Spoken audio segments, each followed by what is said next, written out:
This review was made possible by contributions from viewers like you.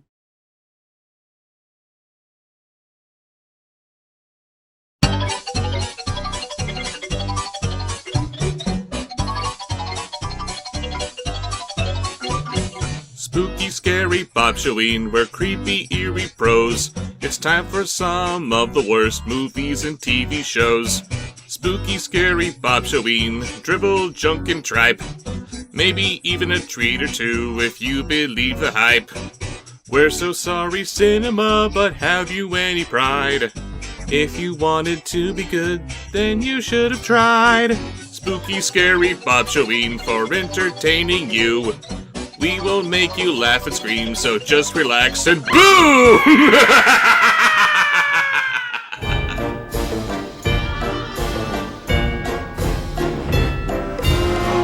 Welcome, one and all, to this year's Bob Shoween. Put on your Sunday spookiest, because today we're going to revisit Halloweentown.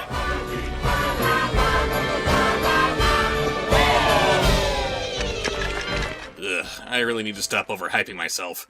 No, of course, I'm talking about the Disney Channel original movie called Halloweentown that I reviewed a few years ago, and today we're going to look at its first sequel. So, I'm gonna love getting reacquainted with our little heroine who thinks she's the shit because OMG, I'm a witch, I'm special! While her little sister, the one with the real supernatural talents, gets completely ignored despite how she just wants to help people. Our movie opens with our main character, Marnie, giving a little narration to get us up to speed. 2 years ago, before I even knew I was a witch, that was the last time I was in Halloweentown. My mom, Gwen, my grandma, Aggie, my sister, Sophie, and my brother, Dylan, and I all had to join together and use the power of the Cromwell witch family to defeat Kalabar, an evil warlock who's had a thing for my mother since they were teenagers. Is that why he's evil? What about the whole taking over the world thing? Nah, never mind that. He has to be stopped because he had a thing for her mom. She goes on to say that since that little skirmish 2 years ago, Grandma Debbie Reynolds has been living with them. Now, it's Halloween night again. The only night we could pass freely between Halloweentown and our world. I'm thinking about Halloweentown. I wonder how it's changed. Grandma says things in Halloweentown are always changing. I suppose they might be, since the last movie established that time works differently between worlds. 2 hours there might be 2 days here, or 2 weeks if we're on vacation. So let's calculate this. If we're going by Grandma's first time scale, that 2 hours in the mortal world would be 2 days in Halloweentown, not accounting for vacation time, however that works. That means that there are 24 Halloweentown days in 1 day of mortal world time. That must mean 24 years pass in Halloweentown for every 1 year in the mortal world. Multiply that by 2 for the number of years that have elapsed between the first movie and now, and we get a total of 48 years that have passed since Grandma's been away. By all logical accounts, yes, things in Halloweentown should always be changing. So why then does it look like the same boring G-rated harvest festival that it is? And lest we forget, Grandma was visiting her family every Halloween before she was living with them. They don't say how many years she was living in Halloweentown, but with all this wibbly-wobbly, timey-wimey stuff, it's not too much of a stretch to extrapolate that she's hundreds of years old. And all of this is just coming from the first movie wanting to set things up so that Marnie wouldn't get in trouble for sneaking into Halloweentown. But didn't her mom find out anyway? Yes. Yes, she did. It turns out that Marnie's narration is actually being given to some random stranger on something called Ghoul Chat. Well done, Marnie. You're supposed to be keeping Halloweentown a secret, and you're just blathering about it to anyone you come across. Also, Ghoul Chat? For those who may need a reminder since my Mr. Sardonicus review, a ghoul is someone who unearths dead bodies and eats them. And apparently Marnie has found her own little ghoul chat room. I don't want to know what this teenage girl discovering her sexuality is talking about in there. Good job, movie. The scariest effect you could throw at us, and it was more like a cinematic sneeze. It turns out that Marnie's family is having a Halloween party for everyone on the block. Yeah, no. It's believable that Mom might be a little more open about her witchy heritage, and that she'd let her own children indulge in Halloween more, but this? Not buying it. Of course, Marnie's gonna dress like a witch, but her choice of hat is legitimately frightening. Mickey Mouse couldn't handle that thing's power. What makes you think you can? Because she's Marnie, of course. Right, silly me. Perhaps you'd like to take our little party goers for a little spin around the house. Grandma, I don't think this is a very good idea. What? Oh, fiddle. I can't let your mother spoil my fun every day of the year. Mother? Oh, hello, dear. I spend all of my time trying to keep you from turning my own daughters against me. Now you're going to corrupt all the children in the neighborhood. My dear, if you want to reject your heritage, that's your business. But someone has to take my place as head of the Cromwell line. Oh wait, my mistake. Mom has absolutely nothing to do with this party that's happening in her house. Grandma's just doing whatever the hell she wants to because she's a witch. Since it's not enough to make the kids disrespectful jackasses to their parents, we gotta get the grandparents in on that action as well. Someone has to take my place as head of the Cromwell line. And I know Marnie is just the stuff. Or me. I'd be good too. Sadly, this movie is not about Sophie getting her revenge on the family for overlooking her constantly. You can't have that. That might actually be interesting! Mom and Grandma leave in a huff. Sophie goes to talk Grandma down, while sensing the presence of someone bad coming, and Marnie talks to her mom, not sensing the presence of someone bad coming. Yep, Marnie really is the superior witch, boy howdy. Also, Sophie has to remind her grandma to hide her spooky-looking bedroom door when they have company. Grandma's mind is clearly going, since she should want to be that secretive on her own, but whatever. Keep singing Marnie's praises when it's obviously Sophie who has her head in the game. Mom, What? I'm not turning against you. I love you. But I'm a witch. I can't just not be. 1. Yes, you can not be a witch. Your mom has made that decision, and she's doing a damn good job of doing it. 2. You're not a witch. You're a dumb, boring little girl who has no personality and is just looking for something to accessorize with. Their discussion is interrupted by some unexpected guests. Hi, I'm Alex. This is my son Cal. We just moved in down the street and we heard about your party. We just invited ourselves. That's not socially awkward or anything, right? Oh, well, welcome to the neighborhood. I'm Gwen, and this is my daughter, Marnie.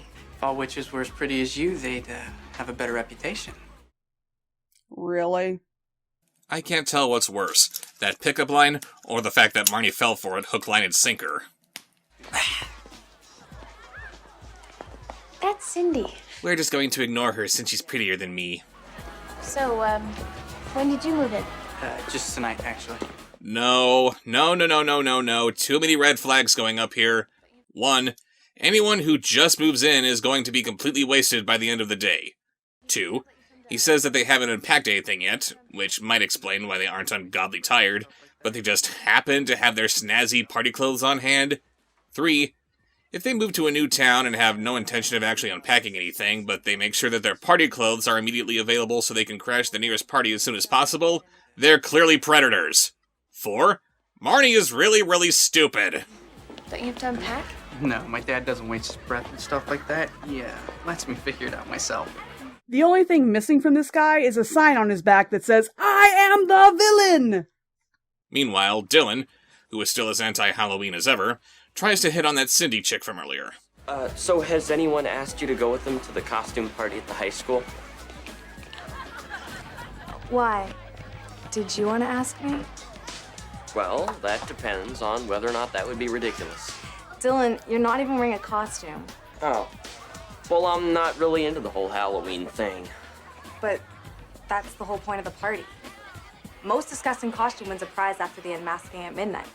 Might that prize be a kiss? No, that's disgusting. Sorry, buddy. I love rooting for the underdog, but you had that coming. It's probably for the best. If she said yes, he'd probably end up covered in pig's blood or something. Mom has no problem letting her rebellious teenage daughter go off with a hot boy that she just met, so they immediately go up to her bedroom. What? Oh, I don't know. Usually people's rooms look like them. Yours doesn't. What do you mean? Well, you strike me as unconventional, but in a good way. Wow, you're so unique and special and independent. You're not like any of the other girls want to f***. Well, there is my grandma's room. Oh yeah, time to grab a piece in Grandma's room.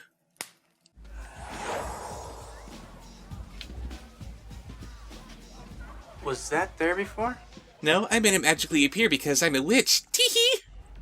This is a secret. And I just met you, so I know you're trustworthy.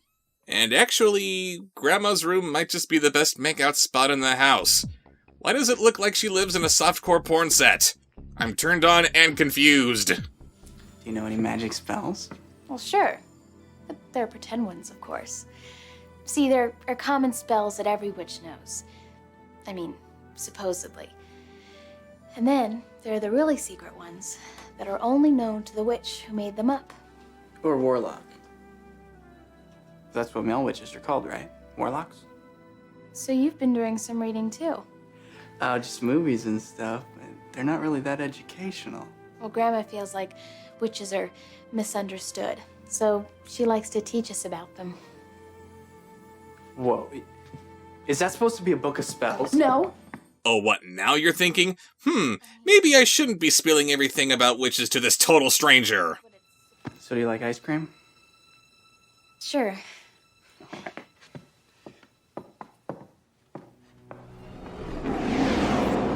Oh no, you mean the creepy perv who apparently knows something about witches and warlocks actually turned out to be a warlock himself? Wow, what a twist.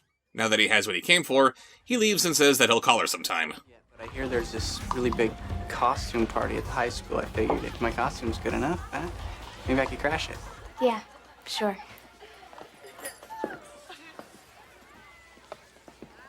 Meeting you is everything I hoped it would be. What do you need to see this is the bad guy? Road flares? Something's wrong with Grandma's bottomless bag of Halloween goodies, and since it's linked to her house in Halloweentown, she takes Barney with her to figure out what it might be. And Sophie's left behind because what can she do? To help them stay in touch, Grandma splits a pair of headphones, as she calls them. Well, they're a little bit like your walkie-talkies. Except they work like magic. Oh! Well, they can even be used to communicate between the mortal world and Halloweentown. I invented them myself. Aren't they cute? No, they're disturbing! Can we get more of that, please? And I guess these things can help them communicate between dimensions despite the whole time displacement hooey. They need to get back in time so Marnie can make her date with that guy whose intentions are completely honorable, I'm sure. But because he did something to the magic bus stop that would take them to Halloweentown, they need to play a game of spooky patty cake or something to summon a portal. Nice digital clock on the gate, too. They couldn't make it an hourglass or grandfather clock or something. They need to get back from Halloweentown before midnight or else... Anyway, we briefly cut back to the party, where Mom and the douchebag's dad are hitting it off. Because I guess the party at the school is the place to be this Halloween, he invites her to join him as a chaperone. At a function at a school that his son doesn't even attend. Yeah, I don't even have a costume. Oh, that's all right. Cal's got loads of stuff back at the house. Sure we can find you something. Why does your son have women's costumes? All right, sure. I'd like that. Okay, Marnie the dumb teenage girl might fall for this. But her overly cautious mother? Really? I guess it's like Batgirl. Any amount of time without getting some, and all common sense goes right out the window. We cut back over to Marnie and Grandma, Grandmarnie, as they make it to a less cheery-looking Halloweentown. As goes the jack-o'-lantern, so goes Halloweentown. That's weird, considering how jack-o'-lanterns are supposed to repel ghosts. Shouldn't the place look spookier with the jack-o'-lantern being gone? I mean, the black and white is a nice touch. It kind of makes it look like Tim Burton's Sleepy Hollow. But despite its association with the holiday, no jack-o'-lanterns should mean that things are technically more Halloween-y. But no, for some reason, everything is turning gray and boringly normal. Don't feel like spending your budget on monster effects? Just make up some reason for all of your monsters to turn into humans. That's not lazy or anything. They think they can undo what's been done with the aid of Grandma's spellbook, but when they can't find it where it should be, they deduce that it was Dadouche who took it. But he couldn't have taken it because I was with him the whole time. He must be the one I felt coming. He stole it, Grandma. Children, you see in my room. We're going to go back and have a talk with Marnie's new friend. Oh no, is Marnie feeling bad because she did something stupid? Good, she should be feeling like that. He wouldn't steal anything, Grandma. He's really sweet. I've known him for a whole 20 seconds, and I can make that kind of judgment call.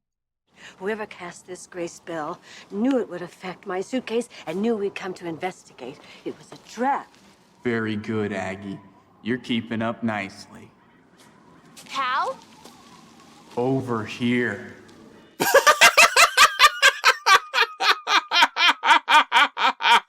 Wow, just wow.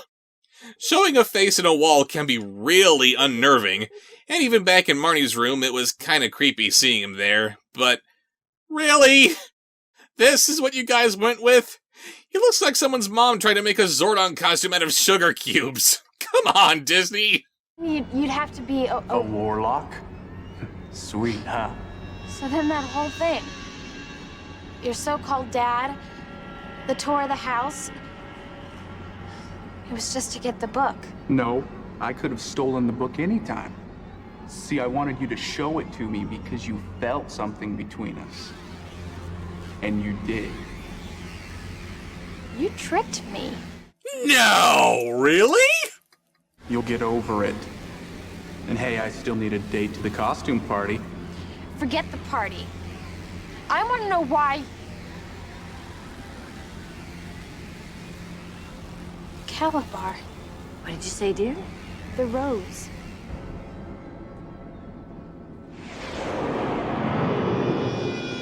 You always did let your magic do the talking. I should have known when he gave me the rose. Because no other man in history has ever given a woman roses before!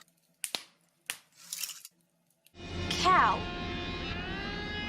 You're Kalabar's son. I guess I inherited my father's attraction to Cromwell witches. Son of a bitch! This movie is just a Descendants Halloween special! I didn't know Kalabar had a child. He didn't want people to know. Dad and I didn't always agree, but he was the only one that stood in the way of the Cromwell's domination of Halloweentown. That's absurd. Cromwells dominate no one. Then why'd you let the mortals take charge of the Earth? While we had to hide like rats in another dimension. 1. Halloweentown is populated by, what, a few dozen monsters? Nobody let the mortals take over the other world. They're just better at maintaining their numbers. 2. What did the Cromwells have to do with any of that? He blames them for the destruction of his daddy, who didn't love him, and wants to carry on his really stupid idea of the handful of Halloweentown monsters trying to rule the world, where they'd have to contend with their sudden mortality, which would no doubt only be accelerated by a few billion humans who hate and fear them. Just say the word, and I can show you things that Aggie could not teach you in a million years. Oh, you mean I could look like a bad brick wall effect too? Sign me up! They turn him down. They bump into that Lucas guy who was a bully, but now he and Marnie are friends or something, I don't know. He joins them because he has nothing better to do, and they take a cab to get to Grandma's house. Hang on, they go through the trouble of digitally removing the color around the Cromwells in these earlier shots, but they can't do the same thing with Lucas and Benny the cab driver for these shots? They just went for a terrible and really obvious black and white makeup job? Do better, Disney! They get to Grandma's house, where the interior is going gray like everything else, but the exterior isn't? Huh? It's magic. I don't have to explain it. Luckily, Grandma has a second copy of her spellbook lying around the house somewhere. And I can only imagine that she didn't bring it up until now because they were just writing the script on the spot. Well, then let's look for it. Let's. Okay, yes. Is it in here? No. Excuse me. Okay. No. As long as they're in fast motion anyway, I might as well give them just that little bit more dignity.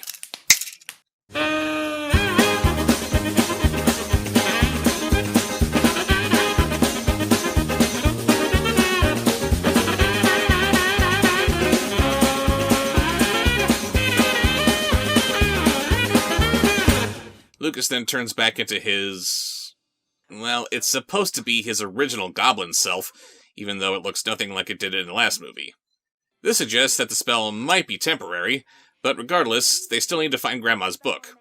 Since it's apparently lost, that means that the only logical place it can be is the home of a goblin named Gort, who is the collector of all things lost. The socks you lose in the laundry, that homework you stayed up all night to complete but suddenly can't find, the dignity you've acquired through decades of acting that goes right out the window by appearing in a Disney Channel original movie, it all ends up here. But oh no, the grayness has got this guy as well. Hello, Gort. You're looking clean. Do you need something? I'm busy, you see, sorting my sound. Do screenwriters never actually read what they write, or are they doing this on purpose? As bored as they are, they have to be doing it on purpose. Unfortunately, most of the junk that comes his way has already been sold, including Grandma's book. Things go from bad to worse as the Gray starts to take over Grandma. The only reason it isn't affecting Marnie is because she probably can't get any more boring than she already is. We gotta get out of here.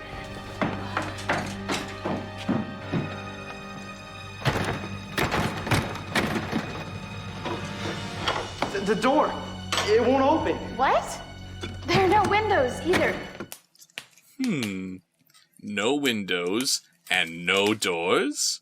Of course, there's always my way. Back in the mortal world, Mom and Cal's dad go off to chaperone the high school Halloween party, leaving Dylan to babysit Sophie. She suddenly comes across something in that book about Halloweentown that Grandma gave her in the first movie. Dylan, listen. Golems are very pleasant creatures. No? Golems are completely blank slates. If they're pleasant, it's only because their master wants them to be.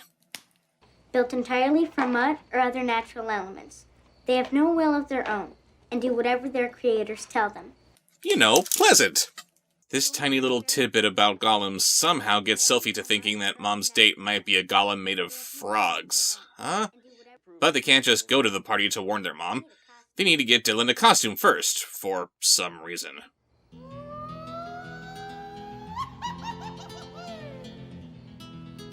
No way.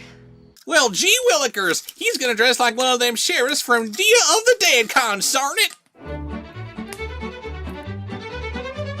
Because Marnie is one of those young whippersnappers on the internets, that means that she knows absolutely everything there is to know about computers and how they work, so she figures that spells are like computer programs, and a possible back door out of the spell that's trapping them in the house could be a spell that sends them into the past. Luckily, Grandma just happens to have such a spell on her, and she didn't think of using it to go back to a point before she lost her spell book since she's a dumbass. And this works, because shut up, of course it does. That's not how time travel works, you dumb. After accidentally going into a point in Halloweentown's history that shouldn't logically exist, Marty and Lucas successfully escape the spell by going into an appropriate point in the past, where they're likely to find Grandma's book. You'll also notice that Grandma was left behind in the present. Why? Because this is the Marnie Show, and she'll be damned if anyone else has a chance to stand in her limelight. Dylan and Sophie, meanwhile, hitch a ride on a broom to race to their mom.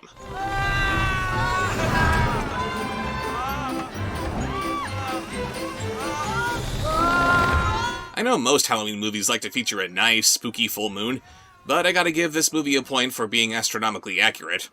The movie was released in 2001, and there just happened to be a full moon on Halloween that year. I remember it clearly. It was the first Halloween with a full moon that I ever witnessed. It was absolutely perfect. But it was also the first Halloween since 9/11, and nobody wanted to come out to play. They find her and tell her that they think her date is a golem, made of frogs. I'm sorry, I gotta look back at what Sophie read to make her think that.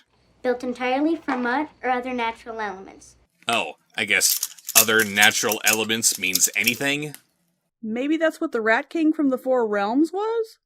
Back on Marnie's end, they can't find the book at this point in history either, because Gort sold it to Kalabar 50 years ago. Is there a point in me asking why he never tried to take over Halloweentown before now? Oh, it's cute that you think there might be. Through an insane amount of leaps in logic, they somehow deduced that the spell that was cast on Lucas was reversed by Marnie saying something in casual conversation, and they figure that the spell that turns everything gray, lifeless, and boring is only a single word. Apart. Oh, my. So anytime anybody says the very common word, apart, someone just goes gray? Apparently. Yeah, I'm no expert on the ins and outs of magic, but I'm gonna call bullshit on this. Unsurprisingly, Marnie loses the paper that she wrote the time travel spell on. Some wacky hijinks ensue as she tries to recite it by memory. Thank God it doesn't just make the universe implode. And Gort just happens to have a timeline that some wizard lost. Did he sell this thing between now and Marnie's original present as well? Seems like this would be a lot more effective way to time travel. You know, that looks just like a Stephen Hawking description of a non-stellar black hole. You've never read Stephen Hawking in your life, shut up. Theoretically, black holes can accelerate time. That's a wormhole, you moron! Black holes just crush everything into nothing! What's that? This is my new and improved broom. Grandma gave it to me. How convenient. Hey, I think we should try going to that black hole over there.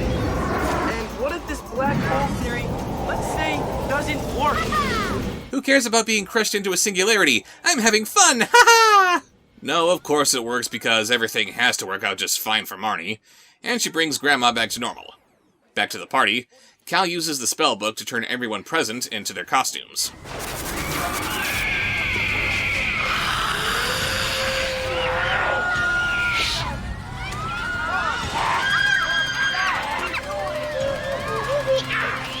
So, the whole point of the first movie was that monsters aren't as monstrous as all the stories told about them through the centuries would have you believe. Mom turns into a monster, and she's trying to kill her kids? I is confused. But Marnie's too late. The portal's closed forever, and there's no way for them to get back to their world. So what do? Marnie calls up her siblings on the headphone, and tells them that they have to chant a new spell together, because they're Cromwells, damn it. So the day is won not by them being clever, but by the power of, I'm special! More accurately, it's all about, I'm totally following Sophie's lead, but I'm going to take the credit for it anyway, because I'm the hero! We call on the dreams of creature and mortal to heal the wound, the worlds divide. It would be all too easy for the editor to make sure that their chanting was perfectly in sync, but no. Sophie is the one leading the charge, while all that Marnie can do is try her best to keep up. We call on the dreams of creature and mortal. Creature and mortal, yeah, whatever. That's the way they all became the Cromwell bunch, which in turn summons a new portal for them to come through. Everything has come down to this, the ultimate battle between witch and warlock. We don't have to hate each other. Just give me back Aggie's spell books. Dad was right. You're the enemy and you always will be. You told me you make your own decisions. Don't let your father's hate decide for you now. What if he doesn't like you just on his own? Is that a possibility? Take the book! I like to watch. Is good stronger than evil? Let's find out! Now you see that evil will always triumph, because good is dumb. And she starts glowing because she's got the touch. Of course she does.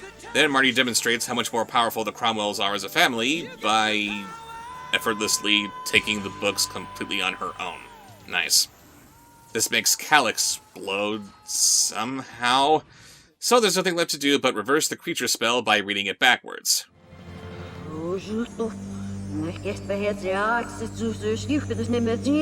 No! No! No! You can't do that! That's cheating! If saying a spell backwards is the only way to undo it, then you actually make the effort to straw cab Diaz.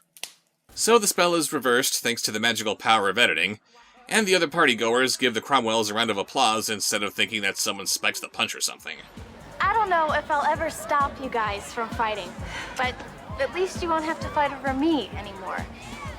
I know you both have things to teach me, and now I don't have to choose. Well, I'm not sure what I'm going to teach you. It seems Marnie already knows more than I do. You have been studying magic for centuries! Marnie doesn't know shit, and she just got lucky! We better go back to Halloweentown and get rid of the gray spell. Right. You coming? Oh, I don't think so, Mom. This is my world. But I guess the kids can come and visit you anytime they want now that they've figured out their way around the rules. That's right, kids. Just break whatever rules you want and your parents will be powerless to stop you. Ugh. They go back to Halloweentown and change everyone back to normal, most of which is done by Sophie, of course, and absolutely nobody cares. If the next movie isn't about her wreaking vengeance on everyone who ignored her and pushed her aside, I'm going to be very disappointed. So that was Halloweentown 2, Kalabar's Revenge, and frankly, I'd rather have Montezuma's revenge. All of the same problems from the first movie are back in droves, except this one was even more of a slog to get through. Marnie is annoying, the villain's motivations are stupid, the special effects are a joke, it takes its sweet time doing absolutely nothing, thanks largely to its bullshit time manipulation. Nothing in Halloweentown is scary, and again, it's all about Marnie saving the day when it should be about the Cromwell family as a whole. They had to bring Lucas on this adventure instead of one of Marnie's siblings because either of them might upstage her, and God knows we can't have that happening. Be sure to tune in next time for a Halloween treat that's a little... Mystérieux effrayant? Oh, Sally, that's French. Oui. See you later. I sense there's something in the wind that feels like tragedy's at hand. And though I'd like to stand by him, can't shake this feeling that I have. The worst is just around the bend, and does he notice my feelings for him? And will he see how much he means to me? I think it's not to be. What will become of me, dear friend? Where will my actions lead us then? Although I'd like to join the crowd in their enthusiastic cloud, try as I may, it doesn't last. And will we ever end up together? No, I think not. It's never to become, for I am not the one. My dearest friend, if you don't mind, I'd like to join you by your side, where we can gaze into the stars and sit together now and forever. For it is plain, as anyone can see, we're simply meant to be.